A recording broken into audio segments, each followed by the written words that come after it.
në pa. Dhe nuk jemi për herë të parë, jemi tash me disa vite radhazi që pikrisht e kemi të njëjtin pothuajse vlerësim. Po, unë personalisht mendoj se aspekti historik në për të cilën ka kaluar shoqëria jonë faktikisht nuk na ka ofruar mundësinë më të mirë që të jemi si individ, do të thotë reflektues, të kemi shkallësi më të mira analitike dhe kritike, qofshin ato edhe ndaj udhëhecësve tonë. Dhe kjo gjendje i konvenon shumë politikanëve. Do thotë, sikur ti kishim analizuar tash veprimet e tyre të mbushët menja që këta do të dëshironim edhe ato pak njohuri e shkallësi që kemi ndoshta krahasuar me popujt e me vendet tjera, edhe ato pak të mos i kishim fare, për shkak se politikanët e papërgjegjshëm kërkojnë masë njerëzish me të cilët manipulojnë lehtë, kërkojnë analfabet funksional, kërkojnë edhe analfabet të përgjithshëm që s'din fare të lexojnë, por nëse e shohim se me çfarë përgjegjësie shoqërore dhe çfarë niveli intelektual kanë ata, atëherë neve na bie, si të themi, ndërmend një pyetje, a e kanë me të vërtetë këta hallin e zhvillimit të shoqërisë kosovare, apo e kanë ndonjë hall tjetër që unë dyshoj, unë mendoj se para së gjithash e kanë pasurimin individual, të shpejt dhe propagandimi që jemi duke punuar shumë, që jemi duke bërë hapa të mëdhej, por që faktikisht ne si komunitet i personat që jemi marrë me fushën e arsimit, nuk i shohim ato veprime të qelluara, nuk i shohim që ka një zhvillim në drejtimin e duhur. Përgjithsisht mund të them që është dëshpëruese, është kohë e mungesës së meritokracisë, është kohë kur shoqëria jonë nuk ka arritur ta kuptojë që pa një arsimim të mirëfillt nuk do të kemi perspektivë si popull, do të jemi shërbëtor të popujve tjerë, në kuptimin që mos ma marrin për të keq, por edhe një diasporë, një mërgat të tillë masive që e kemi, faktikisht duke pasur këta persona mungesë të shkallësive dhe aftësive të nevojshme, stagnojnë në zhvillimin e tyre profesional, do të marrin gjithmonë punë të klasës së dytë, tretë, shtatë, dhe të tjerët që kanë shkallësi dhe janë përgatitur më mirë në sistemet e tyre arsimore, ata do të zhvillohen dhe do të ecin shumë më shpejt përpara.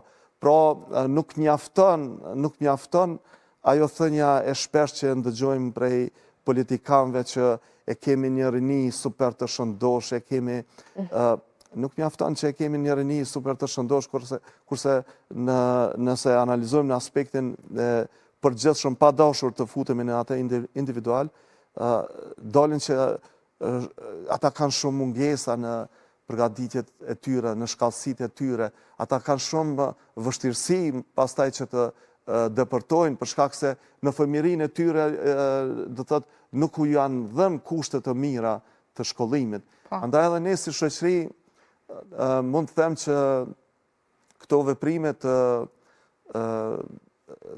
qeveritarëve tonë do t'i paguajmë shumë shtrejt në të ardhmen. Dhe mendoj se do t'ishte koha e fundit që qeveria jonë ta shpallte një gjendje emergjente në fushën e arsimit, sepse gjendja është emergjente, gjendja është alarmante, gjendja është katastrofale. Ne jemi në një vdekje klinike të sistemit arsimit, por që faktikisht qeveritarët tonë nuk dojnë ta pranojnë, edhe një pjesë e shoqërisë tonë dëshirojnë këtë farë mjegulle që ka kapluar kryesisht për përfitime personale, edhe për arsye të tjera, për shkak se një shoqëri e shkolluar do të kërkojë përgjegjësi nga politikanët. Një shoqëri e shkolluar, një shoqëri me vetdije të lartë shoqërore nuk do t'i lejojë politikanët që të manipulojnë me masat dhe të sjellin gjendjen kështu siç është. Unë mendoj se duhet të i kaluar kjo gjendje, duhet ne si shoqëri duhet të kërkojmë më shumë prej qeveritarëve tonë. Nuk është asgjë e tepër të kërkojmë, ato janë taksat tona. Do thotë buxheti mblidhet përmes kontributeve individuale që gjithë ne i paguajmë. Pse nuk po desh ka ne të kërkojmë më tepër përgjegjësi që nga kryeministri, presidentja, te ministrat e deri tek punëtorët më të thjeshtë që punojnë nëpër shkolla. Pse nuk guxojmë ne të kërkojmë më tepër efikasitet? Pse nuk guxojmë ne të kërkojmë më tepër punë prej tyre? Pse nuk guxojmë të kërkojmë kushte më të mira nëpër shkolla, si për nxënësit, ashtu edhe për mësimdhënësit? Dhe mendoj se një shoqëri e tillë me një vetdije të tillë do të sillte një gjendje më të mirë dhe ti të i kalojmë ndasit qofshin edhe ato politike. Në fund të fundit ne kemi parë dhe kemi pasur qeverisje të arsimit nga partitë ndryshme politike.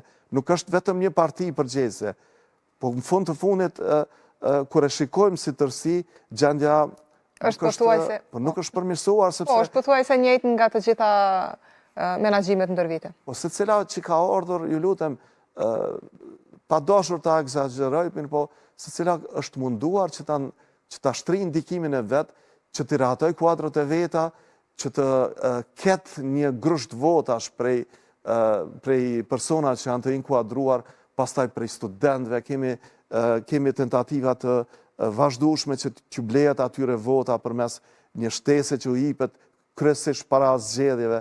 Dhe krejt kjo tregon atë mjerimin shoqëror në cilën gjendet Kosova. Janë të zënë për karika për momentin. Sigurisht, është një mjerim që një fatkeqësi në cilën reflekton, nuk e lën. Kuptuam edhe mbrëm. Po sigurisht. Do të ndalemi dhe të diskutojmë pak reformat në arsim, të cilat përdoren shpesh, apo termi reform përdoret shpesh për të rregulluar situatën apo për të përmirësuar gjendjen e sistemit tonë arsimor, por nëse ndalemi edhe të kuptojmë se çfarë thuhet apo çfarë përfshin këto reforma më saktësisht. Për një kohë të gjatë është proklamuar që ne do